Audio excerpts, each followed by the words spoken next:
ಆತ್ಮೀಯ ವಿದ್ಯಾರ್ಥಿಗಳೇ, ತಮ್ಮೆಲ್ಲರಿಗೂ ಕೂಡ JB ಎಕ್ಸ್ಪರ್ಟ್ ಸ್ಟಡಿ ವರ್ಡ್ ವಿಜಯಪುರಕ್ಕೆ ಸ್ವಾಗತ ಸುಸ್ವಾಗತ. ಮಕ್ಕಳೇ, ನಾನು ಇವತ್ತು ನಿಮಗೆ ಕನ್ನಡದ ಪದ್ಯಭಾಗ ಹಾಗೂ ಪೂರಕ ಪಾಠದ ಮೊರಾರ್ಜಿ ವಸತಿ ಶಾಲೆಯಲ್ಲಿ ಪ್ರವೇಶ ಪರೀಕ್ಷೆಯಲ್ಲಿ ಕೇಳ್ತಕ್ಕಂತಹ ಕೆಲವೊಂದಿಷ್ಟು ವಿಶೇಷವಾಗಿರ್ತಕ್ಕಂಥ ಮಹತ್ವದ ಪಾಯಿಂಟ್ಗಳನ್ನು ತಮ್ಮ ಮುಂದೆ ತರ್ತಾ ಇದ್ದೀನಿ. ಮೊರಾರ್ಜಿ ಚಾಣಕ್ಯ ನಿಮ್ಮ ಮಗುವಿನ ಉಜ್ವಲ ಭವಿಷ್ಯದ ಮಾಣಿಕ್ಯ. ವಿವಿಧ ವಸತಿ ಶಾಲೆಗಳ ಪ್ರವೇಶ ಪರೀಕ್ಷೆಗಳ ಗೆಲುವಿಗಾಗಿ ಅತಿ ಹೆಚ್ಚು ಅಂಕಗಳನ್ನು ತೆಗೆದುಕೊಳ್ಳಲು JB expert study word YouTube channel ಪ್ರಾರಂಭಿಸಿದ್ದೇವೆ. ಇವತ್ತಿನ ವಿಷಯ ಕನ್ನಡ. ಕನ್ನಡದಲ್ಲಿ ನಮಗೆ ಪದ್ಯಭಾಗ ಹಾಗೂ ಪೂರಕ ಪಾಠದಿಂದ ಕೇಳಬಹುದಾಗಿರ್ತಕ್ಕಂತಹ ಪ್ರಮುಖವಾದ ಅಂಶಗಳನ್ನು ನಾನಿಲ್ಲಿ ಚರ್ಚೆ ಮಾಡ್ತಾ ಇದ್ದೀನಿ. ಹಾಗಾಗಿ ತಾವುಗಳು ಇದನ್ನು ಮಿಸ್ ಮಾಡ್ಕೋಬೇಡ್ರಿ. ತಾವೇನಾದರೂ ಹೊಸಬರಾಗಿದ್ದರೆ ನಮ್ಮ ಯೂಟ್ಯೂಬ್ ಚಾನಲ್ಗೆ ಸಬ್ಸ್ಕ್ರೈಬ್ ಕೊಡ್ರಿ, ಲೈಕ್ ಮಾಡಿ, ಆಮೇಲೆ ಶೇರ್ ಮಾಡಿ ಅಂತಕ್ಕಂಥ ಮಾತನ್ನು ಹೇಳ್ತಾ ನಾನು ಈ ಪಾಠವನ್ನು ಪ್ರಾರಂಭ ಮಾಡೋಣ. ಮಕ್ಕಳೇ ಬನ್ನಿ. ಹಾಗಾದರೆ ಪದ್ಯಭಾಗದ ಮೊದಲನೆಯ ಪದ್ಯ ಗಿಡ ಮರ ಅಂತ. ಯಾವ್ದು ಹೇಳ್ರಿ? ಗಿಡ ಮರ. ಗಿಡ ಮರ ಪದ್ಯ ಬರೆದ ಕವಿ ಯಾರು ಅಂತ ಕೇಳಿದ್ರೆ ಸತ್ಯಾನಂದ ಪಾತ್ರೋಟ್ ಅಂತೇಳಿ. ಸತ್ಯಾನಂದ ಪಾತ್ರೋಟ್ ಅವರ ಕಾವ್ಯದ ಧ್ವನಿ ಸುರುಳಿ ಯಾವುದು ಅಂತಂದರೆ ಎದೆಯ ಮಾತು ಅಂತ. ಒಂಚೂರು ಲಕ್ಷ್ಯ ಕೊಟ್ಟು ಕೇಳ್ರಿ, ಎಕ್ಸಾಮ್ ಬಹಳಷ್ಟು ಸಮೀಪಿಸ್ತಾ ಇದೆ. ಬರೀ ಒಂದು ವಾರದಲ್ಲಿ ನಮ್ಮ ಭವಿಷ್ಯವನ್ನು ಬರ್ಕೋಬೇಕಾಗಿದೆ. ಅತಿ ಹೆಚ್ಚಿನ ಅಂಕಗಳನ್ನು ತಗೊಂಡು ಜಯಶಾಲಿ ಆಗಬೇಕಾಗಿದೆ. ಹಾಗಾಗಿ ಇದನ್ನು ವಿಡಿಯೋವನ್ನು ಸ್ಕಿಪ್ ಮಾಡದೆ ಪೂರ್ತಿಯಾಗಿ ನೋಡಿ ಮಕ್ಕಳೇ. ಗಿಡಮರ ಪದ್ಯವನ್ನು ಯಾವ ಕವನ ಸಂಕಲನದಿಂದ ಆಯ್ದುಕೊಳ್ಳಲಾಗಿದೆ ಅಂದರೆ ಕರಿಯ ಕಟ್ಟಿದ ಕವನ ಅಂತಕ್ಕಂಥದ್ದು. ಯಾರೇ ಏನೇ ಮಾಡಿದರೂ ಗಿಡಮರ ಏನು ಮಾಡುತ್ತದೆ ಅಂತಂದ್ರೆ ದಿವ್ಯ ಮೌನವನ್ನು ತಾಳ್ತದ ಅಂತ. ಕಡಲುಕ್ಕುವ ಚೇತನ ಎಲ್ಲಿ ಕಾಣಬರುತ್ತದೆ ಅಂತಂದ್ರೆ ರೆಂಬೆ, ಕೊಂಬೆ ಅಥವಾ ಚಿಗುರುವಲ್ಲಿ ಅಂತಕ್ಕಂಥದ್ದು. ಇದನ್ನು ದಯವಿಟ್ಟು ಆಲಿಸಿ ಮಕ್ಕಳೇ, ಮರಿಬೇಡ್ರಿ. ಸ್ಕ್ರೀನ್ಶಾಟ್ ಕೊಡಿ, ಪೂರ್ತಿಯಾಗಿ ನೋಡ್ರಿ. ಓಕೆ, ಸರಿ. ಹಾಗಾದರೆ ಬನ್ನಿ ಮಕ್ಕಳೇ.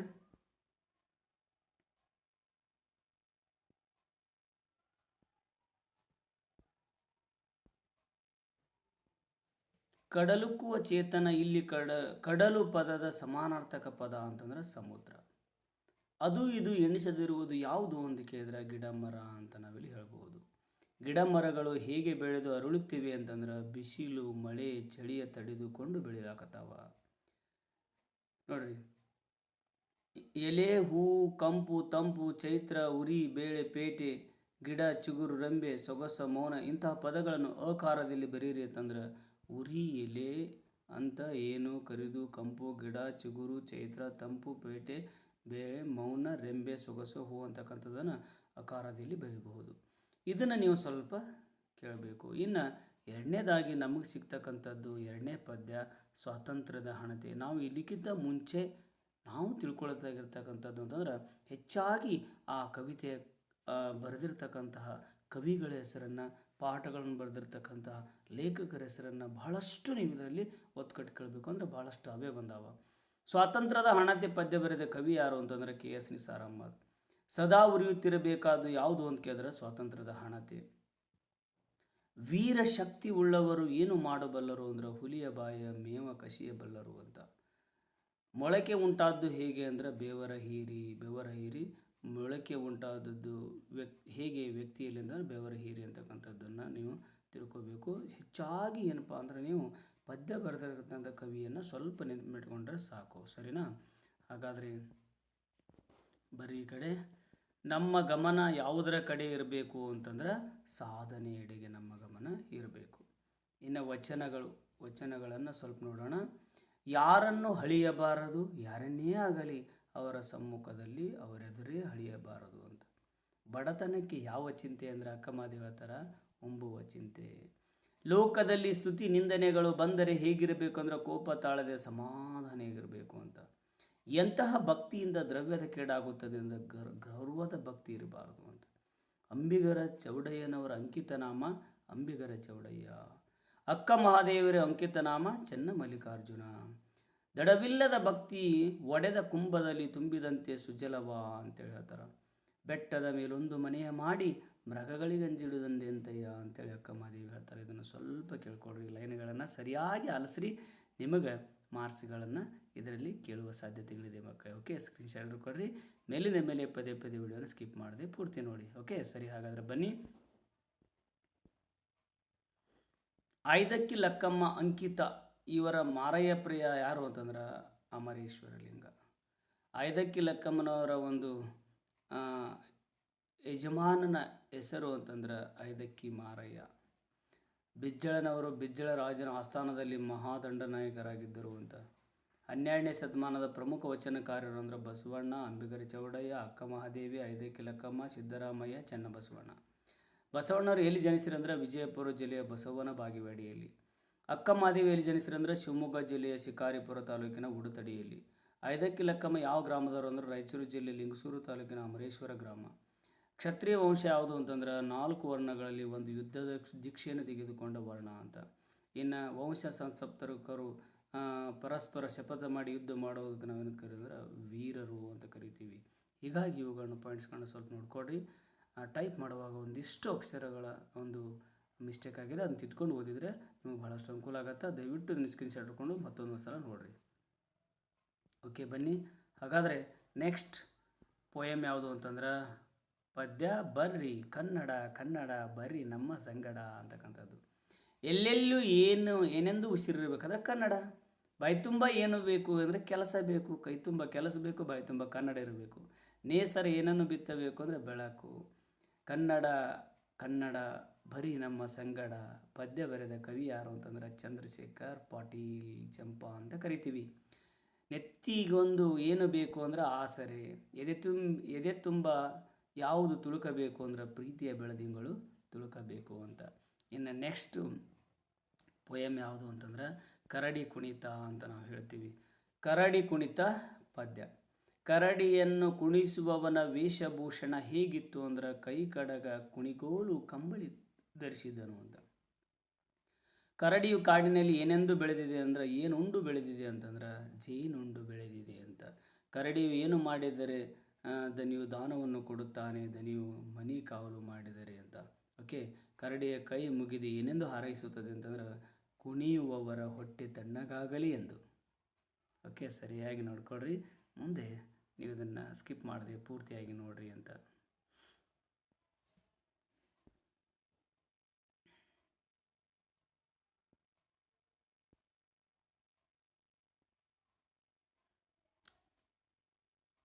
ಕರಡಿಯನ್ನು ಕುಣಿಸುವನ ವೇಷಭೂಷಣ ಆಗಿದ್ದಂತ ಈಗಾಗಲೇ ಹೇಳಿದ್ದೀನಿ. ಕೈ ಕಡಗ ಕಣಕೋಲು ಕಂಬಳಿ ಧರಿಸಿದ್ದನು ಅಂತ.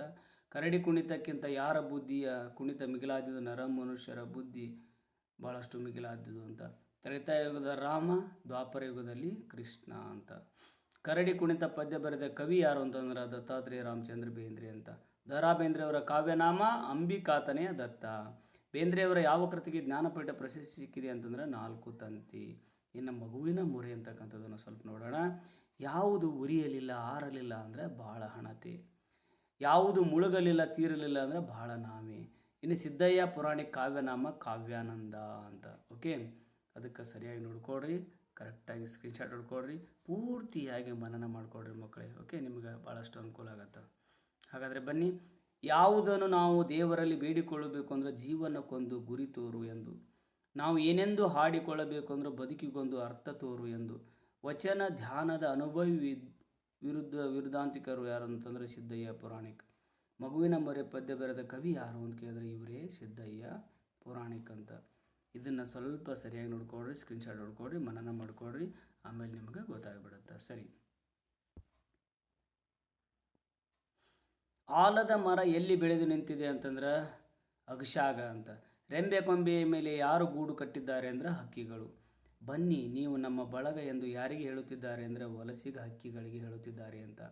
ಮರದಲ್ಲಿ ಯಾರೆಲ್ಲ ಸೇರಿ ಕರಗ ಕುಣಿಯುತ್ತಿದ್ದಾರೆ? ಭೂತ ಬೇತಾಳ ಬಾವಲಿ. ಮರಗಳ ನರಳಾಟ ಎಲ್ಲಿ ನಡೆಯುತ್ತಿದೆ ಅಂದರೆ ಮನೆಗಳ ಗೋಡೆಗಳ ಮೇಲೆ. ಕವಿ ದೇಶವನ್ನು ಯಾವುದಕ್ಕೆ ಹೋಲಿಸಿದ್ದಾನೆ ಅಂದರೆ ಆಲದ ಮರಕ್ಕೆ. ಮೂಡಲ ಮನೆ ಪದ್ಯದ ಬರೆದ ಕವಿ ಯಾರು ಅಂತ ಕೇಳಿದ್ರೆ ಚಂದ್ರಶೇಖರ್ ಕಂಬಾರ್. ಇದನ್ನು ನೆನಪಿಟ್ಕೊಡ್ರಿ, ಮೋಸ್ಟ್ ಇಂಪಾರ್ಟೆಂಟ್. ಮೂಡಲ ಮನೆಯ ಪದ್ಯ ಯಾವ ಪುಸ್ತಕದಿಂದ ಆರಿಸಿಕೊಳ್ಳಲಾಗಿದೆ ಅಂದರೆ ಶಿವಾಪುರ. ಚಂದ್ರಶೇಖರ್ ಕಂಬಾರ್ ಅವರು ಬರೆದ ಮಹಾಕಾವ್ಯ ಚಕೋರಿ. 2019 ಜ್ಞಾನಪೀಠ ಪ್ರಶಸ್ತಿ ಪಡೆದ ಕನ್ನಡ ಸಾಹಿತಿ ಚಂದ್ರಶೇಖರ್ ಕಂಬಾರ್ ಅಂತ ನಾವಿಲ್ಲಿ ಹೇಳ್ಬೋದು. ಸರಿಯಾಗಿ ನೋಡ್ಕೊಡ್ರಿ, ಸ್ಕ್ರೀನ್ಶಾಟ್ ನೋಡ್ಕೊಡ್ರಿ, ಮನನ ಮಾಡ್ಕೊಡ್ರಿ ಮಕ್ಕಳು, ತಪ್ಪದಲ್ಲಿ ಮತ್ತೆ ನೋಡ್ರಿ ಅಂತ. ಓಕೆ,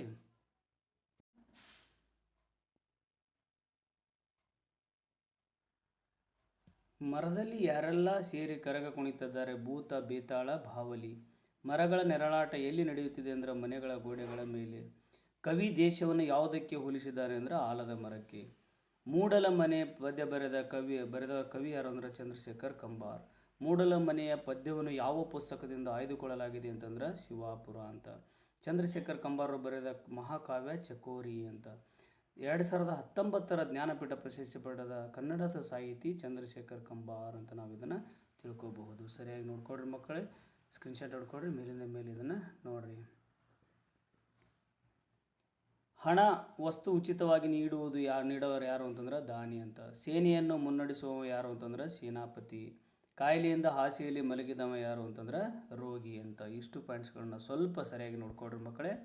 ಹಾಗಾದರೆ 3 ಸಾಲಿನ ಪದ್ಯಕ್ಕೆ ನಾವು ಏನಂತ ಕರಿತೀವಿ ಅಂತಂದ್ರೆ ತ್ರಿಪದಿ ಅಂತ ಕರಿತೀವಿ. 4 ಸಾಲಿನ ಪದ್ಯಕ್ಕೆ ಕಂಠಪದ್ಯ, 6 ಸಾಲಿನ ಪದ್ಯಕ್ಕೆ ಷಟ್ಪದಿ. ಇನ್ನು ಭುವನೇಶ್ವರಿ ಅಂತಕ್ಕಂಥ ಪದ್ಯವನ್ನು ನೋಡೋಣ. ಪಲ್ಲವರು ಗೆದ್ದು ಮೆರೆದವರು ಯಾರು ಅಂತಂದ್ರೆ ಮಯೂರ. ಬಾದಾಮಿಯಲ್ಲಿ ಆಳ್ವಿಕೆ ನಡೆಸಿದವರು ಯಾರು ಅಂತಂದ್ರೆ ಚಾಲುಕ್ಯರು. ಯಾವ ಪತ್ರದ ನಂತರ ವಿಜಯನಗರ ಬೆಳೆಯಿತು ಅಂದ್ರೆ ಹೊಯ್ಸಳರು. ಪತನದ ನಂತರ, ಅದು ಯಾರ ಪತನದ ನಂತರ ವಿಜಯನಗರ ಬೆಳೆಯಿತು ಅಂದರೆ ಹೊಯ್ಸಳರ ಪತನದ ನಂತರ. ಯುದ್ಧದಲ್ಲಿ ಆಂಗ್ಲರನ್ನು ಗೆದ್ದವರು ಯಾರು ಅಂತಂದ್ರೆ ಕಿತ್ತೂರು ರಾಣಿ ಚೆನ್ನಮ್ಮ.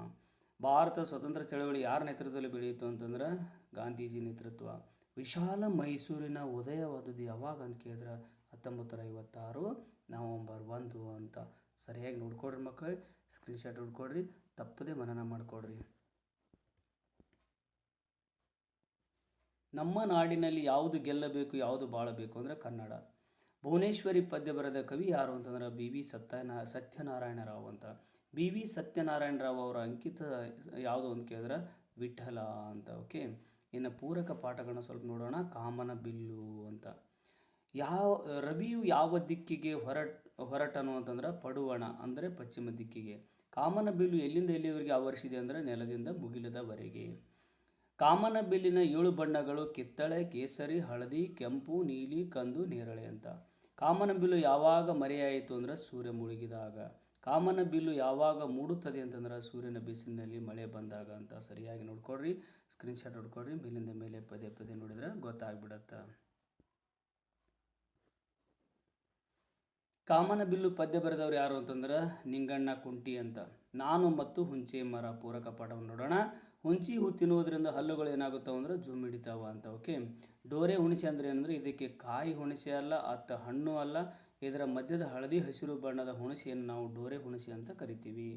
ಹುಣಸಿ ಮರದ ಬಳಿಯಲ್ಲಿ ಹಬ್ಬದ ವಾತಾವರಣಕ್ಕೆ ಕಾರಣರಾದವರು ಅಂತಂದ್ರೆ ಡೋರೆ ಹುಣಸೆ ಅಂತ.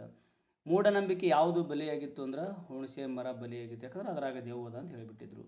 ನಾನು ಹುಂಚೆ ಹೂ ಆರಿಸಿದರೆ ಜನ ಏನಂದಾರೋ ಅಂತೇಳಿ ಪ್ರಶ್ನೆಯನ್ನು ಹಾಕೊಂಡ್ರು ಕವಿಗಳು. ಓಕೆ, ಕೆಲವರು ಹುಡುಗರು ಹುಂಚೆ ಮರಕ್ಕೆ ಕಲ್ಲು ಎಸೆದು ನಾಗರಕಾಯಿ ಬೀಳಿಸಿ ತಿನ್ನುತ್ತಿದ್ದರು ಅಂತ.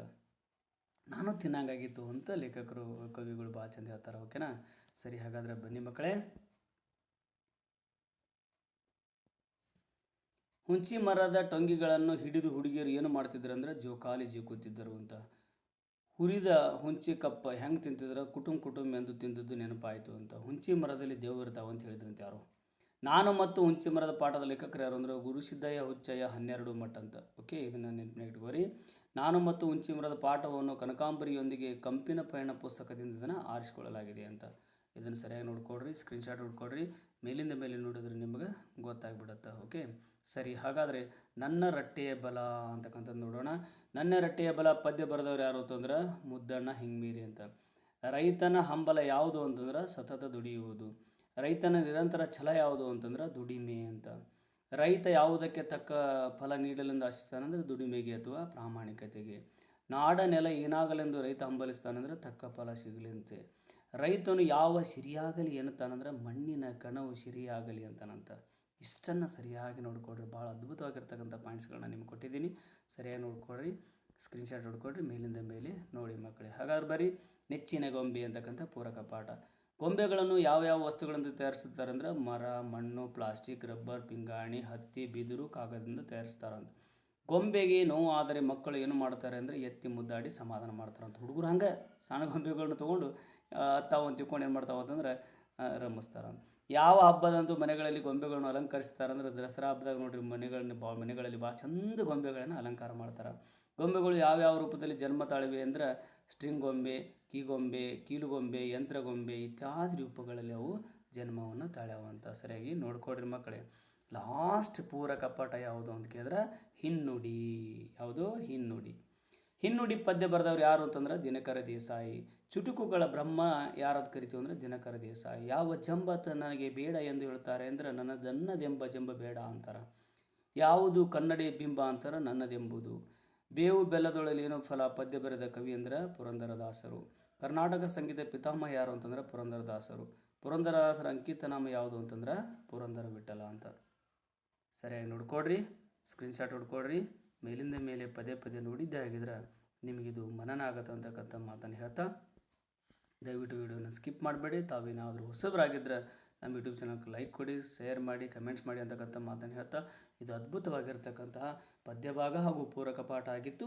ಇವುಗಳನ್ನ ಈ ಪರೀಕ್ಷೆಯಲ್ಲಿ ಕೇಳಬಹುದಾಗಿರ್ತಕ್ಕಂಥ ದೃಷ್ಟಿಕೋನಗಳನ್ನ ಇಟ್ಕೊಂಡು ನಾವು ವಿಡಿಯೋನ ಮಾಡಿದ್ದೀವಿ. ದಯವಿಟ್ಟು ಇದನ್ನು ಸಂಪೂರ್ಣವಾಗಿ ನೋಡಿ, ಸ್ಕಿಪ್ ಮಾಡದೆ ಪೂರ್ತಿಯಾಗಿ ನೋಡಿರಿ ಅಂತಕ್ಕಂಥ ಮಾತನ್ನು ಹೇಳ್ತಾ, ದೇವರು ಇವತ್ತು ನಿಮ್ಗೆ ಒಳ್ಳೇದು ಮಾಡಲಿ ಅಂತಕ್ಕಂಥ ಮಾತನ್ನು ಹೇಳ್ತಾ ಈ ಕ್ಲಾಸನ್ನು ಇಲ್ಲಿಗೆ ಮುಗಿಸ್ತಾ ಇದ್ದೀನಿ. ಧನ್ಯವಾದಗಳು.